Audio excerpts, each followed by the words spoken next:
Баршаңызға қайырлы күн, достар. Бүгін сіздермен бірге соңғы кездері хит болып жүрген творожный пирог с меренгой дайындайтын боламыз. Ең алдымен қамырымызды дайындаймыз. Оңға маргаринді, қантты, қопсытқышты салып, екеуін жақсылап біріктіреміз.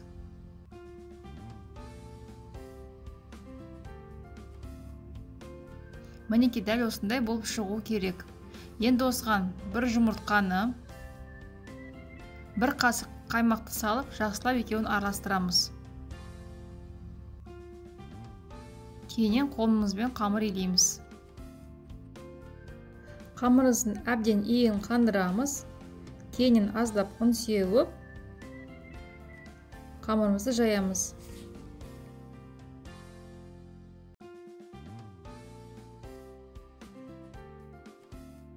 Жайып болғаннан кейін қамырымызды формаға саламыз.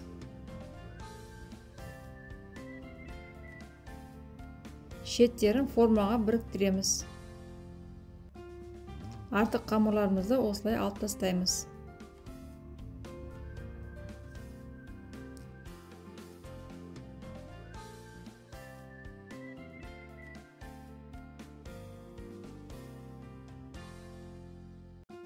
Қамырымыз дайын болғаннан кейін оны шаншқымен тесіп шығамыз.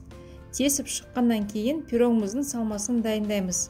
Салмасына творыққа бір дана жұмыртқаны, қантты салып, барлығын жақсылап араластырамыз. Дайын болған салмамызды салып, біркелкі етіп жайып шығамыз. Салмамызды салып болғаннан кейін пирогымызды қызып тұрған пеште 180 градуста 30 минуттай пісіріп аламыз. Енді пирогымыз дайын болғанша бетіне арналған меренганы дайындаймыз. Мен меренганы швейцариялық әдіс бойынша дайындадым. Бұл әдістің дайындалу жолының видеосы менің каналымда бар. Описанияда сілтемесін қалдырып кетемін. Мінекей меренгамыз дайын. Енді осыны насатканың көмегімен пирогымыздың бетіне сығып шығамыз.